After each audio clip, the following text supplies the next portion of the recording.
Hello and welcome to another Loco Works Wednesday. Today in Loco Works we have some Dapol wagons here, and I just wanted to show you a couple of different things. So this is actually a 5-plank Dapol wagon that we got recently, and they're very nice. In case you're wondering, it is only supposed to have this detail on one side.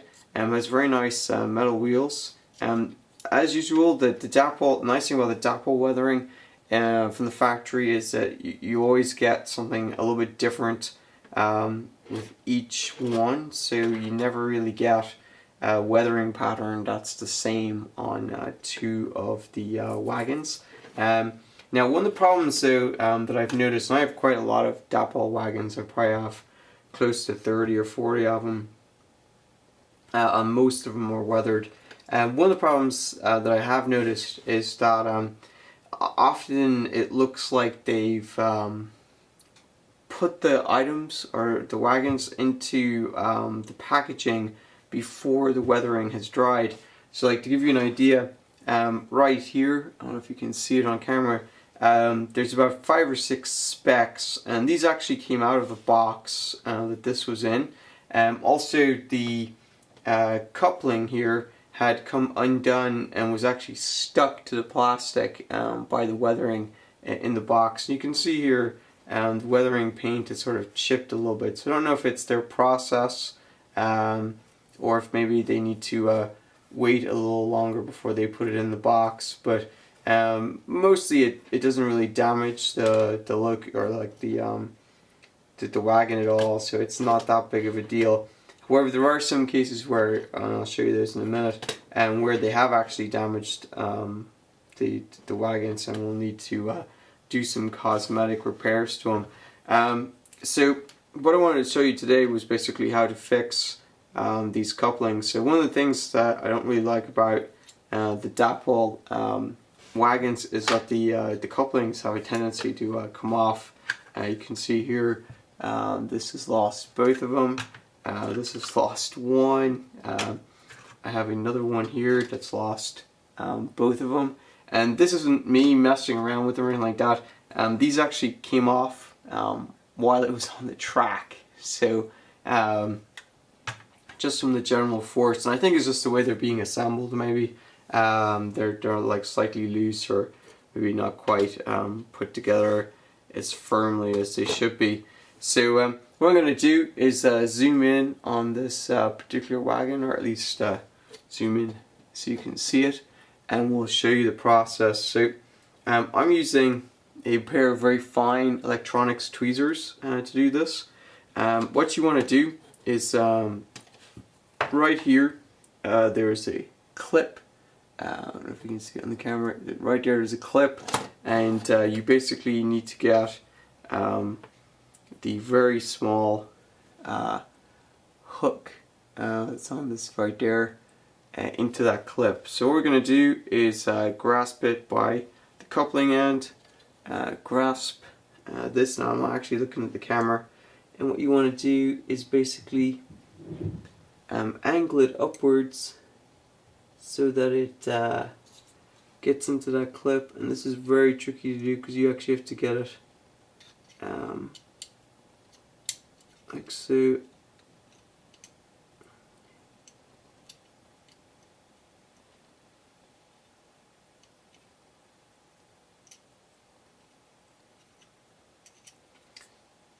And there you have it. And you can see it's still very, very loose. So if I, for example, it's just falling out. So to get this in there, and sometimes it's just the actual coupling itself, either the plastic, there you go, see it's clipped now. So you can see there it's clipped in place, but it has to go in fairly firmly or it'll just fall out. And we can see here on this side where there's no weathering at all. It came off from the packaging because it was sort of stuck to it. So it's relatively easy to put it back on, but it is really annoying. And you can see there sometimes the couplings sort of don't always hang down evenly either. So I'm going to do it again, this time on this peak wagon. I'm going to zoom out just a little bit, so it's a little easier to see what I've done. So what we're going to do is pick up the coupling like so. You want to try to get it as close as you can, and sometimes you may just have to use your fingers to do this, which is just as fiddly. And there you can hear click, and once it clicks into place, you're good to go. But those things are very, very fine, and so it's a bit tricky to do it. So holding it like this with the tweezers, getting it sort of roughly in place, and then sort of turning it over and click like that. And once it's clicked in place, you're good to go. And I think part of the problem is when these things are assembled at the factory, they're not always being clicked into place properly, and that can cause you some problems. To fix the problem I mentioned, if you look here, you can see when this side here is hanging down a lot more than the other side. To fix that, there's actually a set of screws holding the NEM couplings in place, and then in pockets, one's there and one's there. What you're going to have to do is basically take the wheel off, undo that screw, level it out, screw it back in, and you should be good to go. So I don't know if it's a quality control issue, or if it's you know, just being assembled by different people or their assembly process. But it is something I have noticed on quite a lot of these Dapol wagons. Now the only annoying thing is that these things are hard to find on your layout, if you have a layout the size of mine, so hopefully this clicks in place.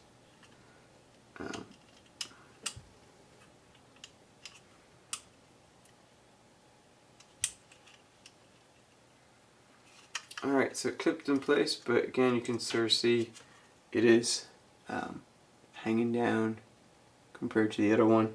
And this causes problems, especially with Heljan and other Locos. So what I'm going to do is I'm actually going to show you how to do this with the screwdriver. So I'm going to go and get a hopefully a Phillips screwdriver here out of the box. So you're going to need something like a mini Phillips screwdriver. You're going to take the wheel off, so you're going to have to pry it off, so you're going to have to put some force on the other part, and then it pops right out. Now these are standard Dapol wheels, so it's not a big deal. This screwdriver, however, is way too big. I'm going to need to use a much smaller one. This is actually a screwdriver for a cell phone. Now what you do is you unscrew it a couple of turns, don't unscrew it completely, and then sort of with your thumb, which is here, I'm kind of pressing up against the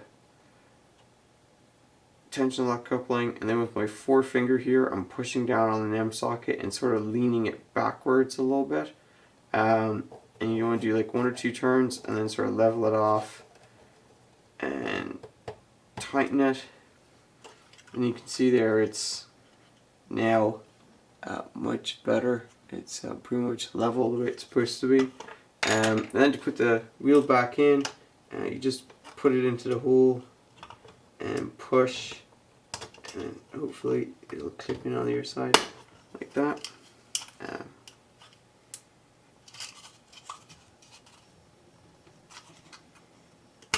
Yeah, there you go. And then you don't usually have any problems once you've adjusted it like that. So it can be a little annoying, but Dapol's wagons are a little bit cheaper. You can see here this one's still having a problem with the couplings popped out again. These things are very, very fine. That little piece of plastic that it clips onto, there you go, sometimes is very, very loose, so you just sort of have to be careful with them. But all in all, it's not too bad, but they are problematic. So I often have to do a little bit of maintenance on them from time to time. Now the bigger problem I have is with these Express Dairies weathered tankers. Now these are 6-wheel tankers, and they're very, very nice. Look great, and the only problem I've had is I've had this a couple of months, and they've literally come out of the box and gone straight on the layout to where the milk depot is going to be. So these haven't been knocked around or anything, they haven't even been run, they've just sort of sat in a siding.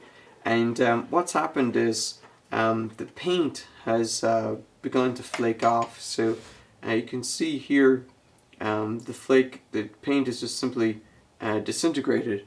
Now it wasn't like this when I took it out of the box. I know it hasn't been knocked, and so it's just sitting there. This paint is sort of just disintegrated for some reason.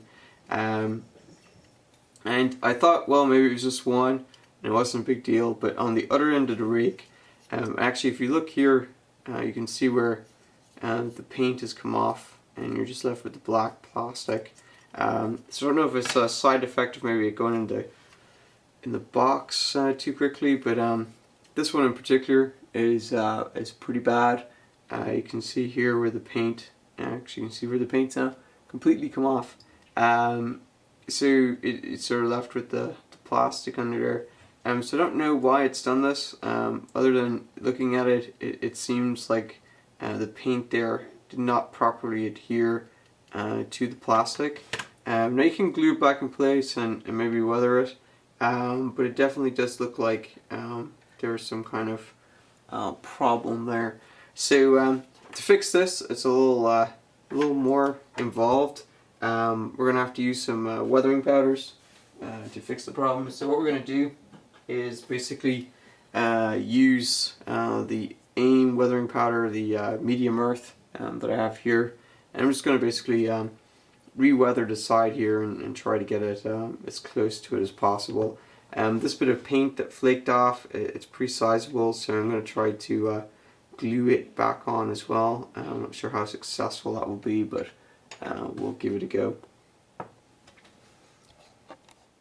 Alright, so what I've done is I've taken the small screwdriver here and just basically pushed up against the paint just to make sure that anywhere else where there's any kind of weak spot, that paint has come off and it's not going to cause us any problems. The last thing we want to do is put weathering powder on it and then find that the paint that weathering powder is adhered to falls off, and then you have the same problem again. This one, smaller one, is actually not as bad. You can see there, again, it's in and around this little detailing piece on the end, but it's only a small speck. So this is like maybe 3-4 millimeters apart, but this is almost a whole centimeter in diameter. So what we're going to do first is deal with this one, since it's a little bit easier. And what we're going to do is we're going to use the AIM weathering powders, and to keep it from being totally messy, we're going to use a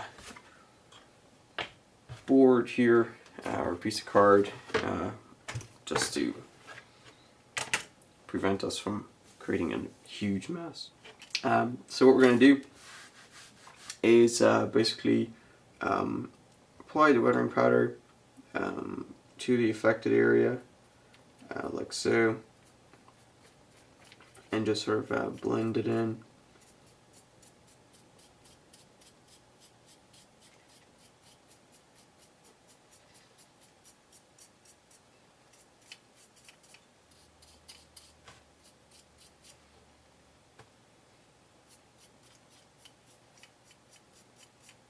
Now, unlike other locos and rolling stock where we've weathered them quite heavily, with this we just want to disguise the hole without making it look too drastically different from the others, because keep in mind I do have several more of these. So you can see there, with the kind of earth weathering patterns, it sort of doesn't look too out of place with the rest of it. Just looks like maybe the end where the train's been facing has gotten it a little more dirty. So that one was relatively easy. Now this one might be a little trickier since it's a much larger space. So what we do is from the top just dump the weathering powders on top of it. It's probably going to take a couple of attempts to do this because that is pretty bright, the grayish paint that's underneath it. Now for some reason this doesn't work out, these are weathering powders, so we can wash them off and maybe try again, or try something maybe a little more aggressive, such as paint. But hopefully here we can get the weathering powders to make it look reasonably decent.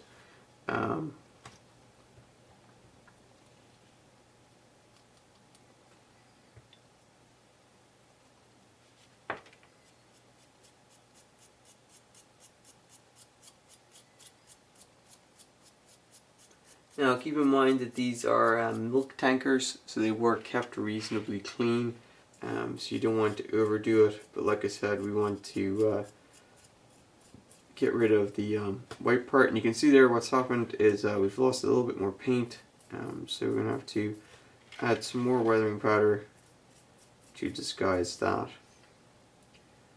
So what I'm probably going to do too is I'm probably going to drop this video link over to the guys at Dapol so they can see what's happening with their product, and maybe they can fix it a little bit up, or add something to their quality control so that this particular problem doesn't happen again. But like I said, here in the States, it's a little far to send stuff back, and this was only about 9 or 10 pounds from Hatton's, so there's no point crying over spilt milk. Yeah, I did just say that. It's a pretty bad pun, but you guys understand what I'm saying. You know, it costs maybe just as much as to buy a new one than it would to send it back, so it's not much point doing that. So you can see there, it's starting to look not too bad on the layout. It'll be pretty much not noticeable at all, and you can always maybe spin it around like that, so it looks like maybe something splashed on the two of them. So I'm going to keep working on that and make it look a little bit nicer, maybe tone it all the way across. But that'll give you a general idea on how to fix those kind of paint problems that do crop up from now and again. Now, I'm not trying to rag on Dapol or anything like that. They have fantastic products, and you know, this sort of thing happens, and you know, it's up to you whether you want to send something back, or whether you're willing to you know, work with it and see what you can do with it in order to fix it. Alright, so there you have it. The peeling paint problem on the Dapol wagons here have been pretty much solved. We fixed the couplings on a whole bunch of them as well, so it's looking pretty good.